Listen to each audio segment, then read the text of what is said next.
Let's take a look now at the rectangular coordinate system. The rectangular coordinate system is often also called the Cartesian coordinate system.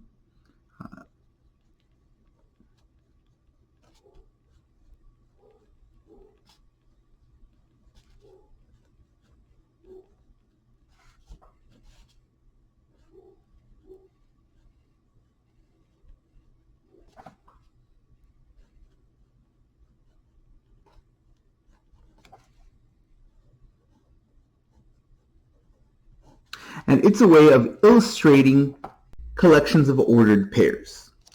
Collections of what now? Okay, so we should start with a definition. Definition.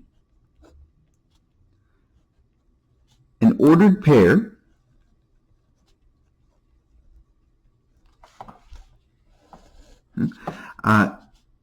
which is often denoted as something like x comma y. Now it doesn't have to have an x and a y here. You might have variables, you might have actual just numbers here, but you'll have a pair of numbers, whether they be variable or constant, separated by a comma and inside of parentheses.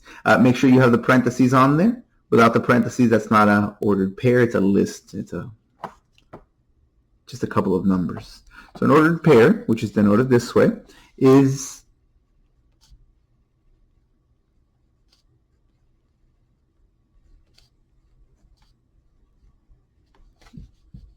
a pair of numbers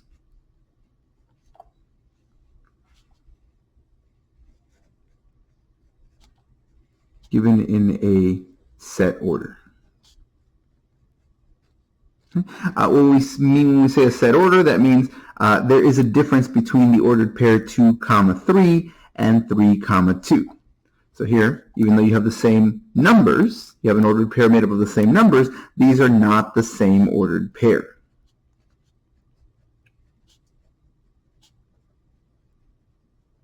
Okay. An ordered pair gives you a relationship. It tells you there's something about these two numbers that belongs together. There's something about these two numbers which is important to notice. So, while these ordered pairs are made up of two different numbers, it is a single item. So here it's made up of two numbers, but the relationship is the single item that we're looking at. If that sounds a little confusing, think about a fraction like 2/3. That is made up of two individual whole numbers, but really it's a single object. It's the number, the fraction 2/3. Same thing with an ordered pair. It may have several components to it, but it is a single object, and that is also a single object. Just like you can keep track of individual numbers on a number line, things like 2/3 or 1/2 or -6, to keep track of an ordered pair, we need a coordinate system. So a coordinate system is essentially just two number lines crossed at 0. Here, you can consider that as a number line, and you'd have a 0. You'd have positive numbers to the right. You'd have negative numbers to the left. Okay. Now, a number line can be used to keep track of any single number. However, with an ordered pair, you have two numbers at the same time. So, we're going to need a second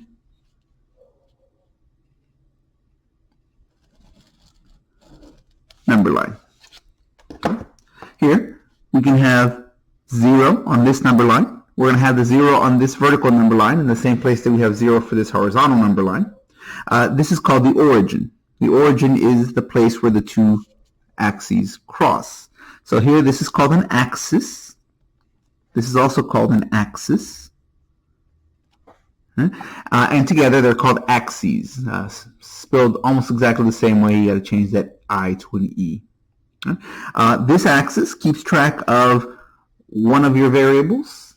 The other axis keeps track of the other variables. By convention, by habit, we use the horizontal number line to keep track of the first coordinate, which is usually represented by the letter x. So this number line keeps track of x. So it's the x number line, also called the x-axis. Likewise, this second number line keeps track of the y variable, so we call it the y-axis. Again, there's no reason why you have to use x and y. You could have said a and b, and that would be the a-axis and the b-axis, but this is the common naming convention. We use this more often than anything else. Okay? On the y-axis, positive numbers are up, and negative numbers are down. On the x-coordinate axis, on the x-axis, we have positive to the right, negative to the left. On the y-axis, we have positive up and negative down. And I put a negative there for no reason, right? There should be positive 4. Any ordered pair can be found somewhere on our coordinate system. The rectangular coordinate system or the Cartesian coordinate system, we often call it the plane, like a flat surface, a flat plane, because it's drawn on a flat plane. So the proper name is the rectangular coordinate system or the Cartesian coordinate system, but oftentimes people will say you're going to graph it on the plane. When they say the plane, they mean this system here. Any ordered pair can be graphed on this coordinate system, can be graphed on the plane. For example here, the number 2, 3. Remember, the first coordinate represents your x value, so it tells you to go 2 steps along the x-axis. This 3 represents your y variable, so it tells you to go 3 steps along the y-axis. Now, this ordered pair is illustrated as the point where those two meet. In other words, you could say, I'm going to go from the origin, and we always start counting from the origin. We're going to go 2 steps to the right, because our x-coordinate is telling us to go 2 steps to the right. And then our y-coordinate, that's up or down. Well, that 3 is telling us to go up by 3. 1, 2, 3. So that point represents this ordered pair. Notice that if I switch the order, that's a different point. 3, 2 means my x value is 3. So from here I would go to the right 1, 2, 3. And then my second coordinate is 2, so from that 3 I would go up 1, 2. And that is a different point, representative of a different ordered pair. Now for the most part, whenever you have a point on the coordinate axes, it's going to appear somewhere in here, in between the axes. However, it is possible to have a point that is actually on one of the two axes, either on the x-axis or the y-axis. The way that can happen is if you have one of your coordinates set to 0. So here, to get from the origin to this point, you would go 1, 2, 3, 4 steps to the right. So 4 would be your x-coordinate. But notice that you don't actually go up or down after that. You just stay there. So you've gone right by 4. How far up or down do you go? Well, you don't. So note that these coordinates are giving you a set of directions. The first number tells you how far left or right to go, where negative is to the left, positive is to the right. The second number tells you how far up or down to go, where positive would be up and negative would be down. If you had a point over here, for example, this would not move at all left or right, which means your first coordinate, your x-coordinate, would be 0. Your second coordinate, you would have gone down 3 steps, so that would be a negative 3. Positive up, negative down. So give that a try. Go ahead and plot the following points. Go ahead and draw yourself a coordinate axis and plot. So plotting means taking the ordered pair and finding a location that represents that on the xy plane, putting the point in the appropriate place. So go ahead and plot the following 3 points. Let's try negative 2, 3. Let's try negative 1, 0. And let's try positive 3, negative 1. All right. Go ahead and pause the video. And once you have plotted your 3 points, go ahead and unpause and we'll confirm those together.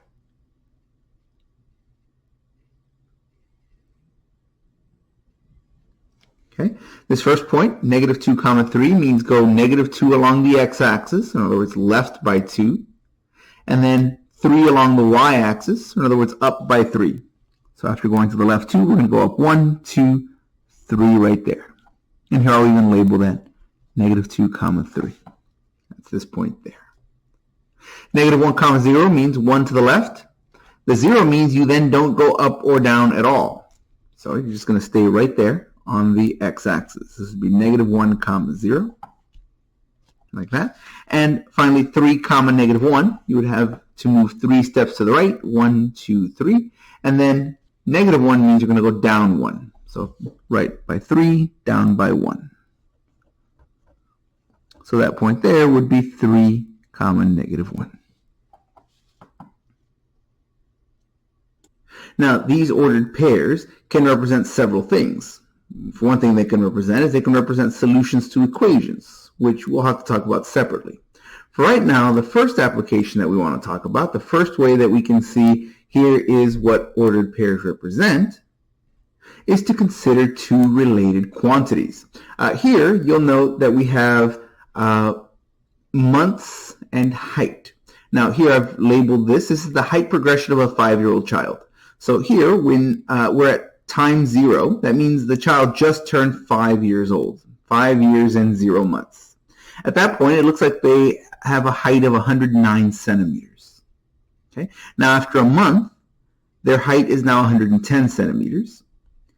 Another month later, it's still 110. It hasn't gone up or down. Okay. So this is how we would read this graph. Notice that every point on here is an ordered pair. For example, this point right here would be, now remember, you always read your x-axis first, then your y-axis. You read your left to right, then your up and down. So here this would be 4, comma, well, that's 112. Now notice, this graph doesn't go all the way down to 0 here, mostly because that would make the graph very, very big. In reality, you should consider this graph as going all the way down to 0. And really here, just think of this as being zoomed in. We don't really want to go all the way down to 0 because there's no information down there. The child was not 1 centimeter tall. We started at 109 centimeters. So here, this point would be 4, comma, 112. So that's another thing ordered pairs can represent. They can represent related quantities. 4 months after their 5th birthday, this child was 112 centimeters tall. 6 months after their 5th birthday, they were 113 centimeters tall. 11 months in, just shy of their 6th birthday, they were 116 centimeters tall. Notice that by illustrating this, we can see something that would be difficult to see with just a list of numbers. Yeah, I could give you a list of numbers that said, okay, well, after a month, the child is this tall, 2 months, 3 months, 4 months, and I just have a list of numbers. But a list of numbers is sometimes difficult to interpret, especially when you have lots of them. Imagine the height from infancy to 18 years old. There will be a lot of information there. But by plotting it, by looking at it visually, we can see things that are a little bit difficult to come by if you were just looking at a list of numbers. For example, here you notice that this line isn't part of the graph. It's not something that we plotted, but this is something that I plotted afterwards. I went ahead and just drew a line through the middle of the data and said, hey, look, it looks like my person, I guess we don't know if, just person, child, is growing at a pretty steady rate. You have anyone who takes a statistics class, you'll learn about line of best fit, which essentially is if all of these things lined up perfectly, what would that line look like? So an application of the rectangular coordinate system is to visually represent information, to say there are two related quantities, the number of months that have passed and the person's height, or the number of months that have passed and our profit, or the amount of seconds that have passed and the height of a rocket, or whatever quantity is related to another quantity. Oftentimes, one of those quantities will be time, although that's not 100% required. You can have other quantities. But by having these graphed, you have a visual representation which will often summarize the data and give you some intuition as to what's happening other than just a list of numbers. Finally, for this section, we have a little bit of vocabulary. Notice we defined an ordered pair. An ordered pair is a pair of numbers given a set order. And we talk about what we call the Cartesian coordinate system, or the rectangular coordinate system, often just called the plane. The plane, just because this stuff is hard to say. It's long to say.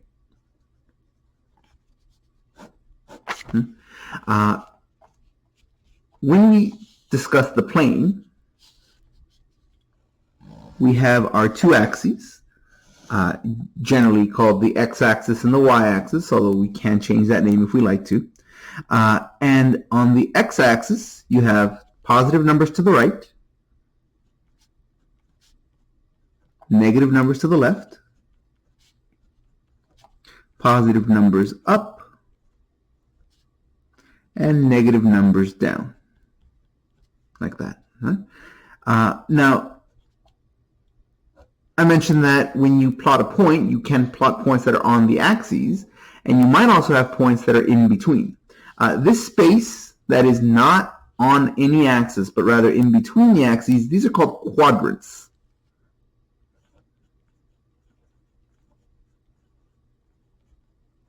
You notice the word quad in there, like quadrilateral, or anyone who speaks one of the Romance languages, cuatro, the number 4. There's 4 regions of our plane. We label them this way: quadrant number 1. We have quadrant number 2, quadrant number 3, and quadrant number 4. In math, whenever we have a rotation, whenever we say, okay, we're going to go around and around and around, we generally go counterclockwise. That's not arbitrary. There's a reason for that, and it comes from physics. It has to do with what's called the right-hand rule for electricity and magnetism. Essentially, the natural world is set up so that when things rotate, they tend to want to rotate in a counterclockwise fashion. Now, this not being a physics class, we're not going to worry about that any further than stating that as a single statement and moving on. For us, all that matters is our quadrants are going to rotate. If you can, they're going to progress counterclockwise. So starting from here, that's 1, 2, 3, 4. Note that anything in quadrant number 1 has positive coordinates. So here, whatever your two numbers are, they're both positive. Your second quadrant has a negative x coordinate because you're going to the left, but then a positive y coordinate since you're going up. The third quadrant has negative quadrants for both, has negative coordinates for both, rather. You've gone left and you've gone down. And finally, quadrant 4 has a positive x coordinate and a negative y coordinate. You go to the right and then you go down. So for example, this makes a wonderful multiple choice question, right? What quadrant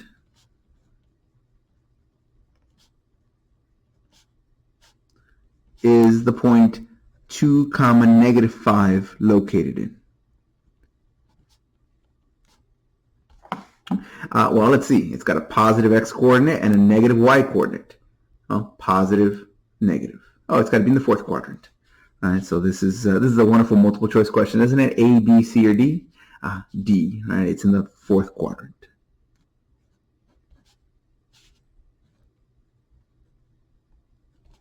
Quadrant number 4. Why is it written in Roman numerals? I have no idea. You could write it as just using regular Arabic numerals, right? 1, 2, 3, and 4. Why is it written in Roman numerals? I have no idea. I'm sure there's a reason historically, but I'm not aware as to what that is. And I've misspelled quadrant.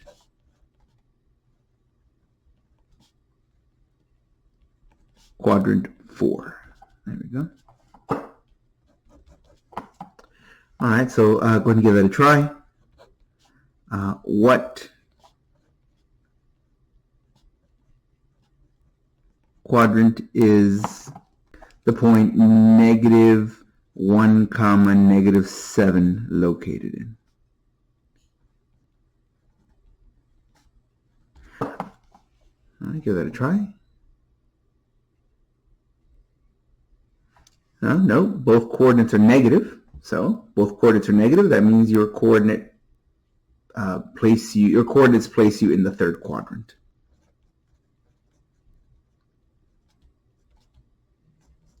Quadrant 3. And remember that the only time that you're not in one of the 4 quadrants is if you're on one of the axes. But when you're on one of the axes, that's because one of your coordinates was 0. So here, for example, what axis is the point 0, 5 located on?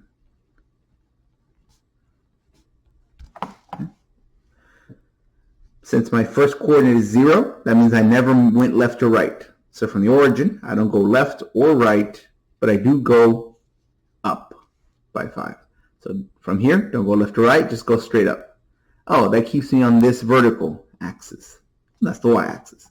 So what axis is this located on? It's on the y-axis. So anytime you have a 0 in the first entry, that's going to tell you that you're in the y-axis. If the 0 is on the second entry, that's going to put you on the x-axis. So if you have something like 0, I don't know, a, then a just some random number. Because of this 0, you're going to be on the y-axis. On the other hand, if you have a point like a, 0 like this, where the 0 is in the second entry, that's going to put you on the x-axis.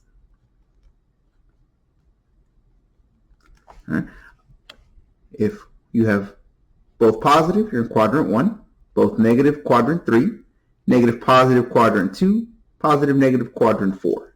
If either of these is 0, then you're either on the y-axis if the first coordinate is 0, you're on the x-axis if the second coordinate is 0. And finally, I mentioned this before, but let's go ahead and label it. If both happen to be 0, then you're on both axes at the same time. You're at this point of intersection, which is called the origin. And that's it. So that brings us to the end of our topic of talking about the rectangular coordinate system. If anybody has any questions, comments, problems, please make a note of those and please reach out. And I hope everyone has a nice day.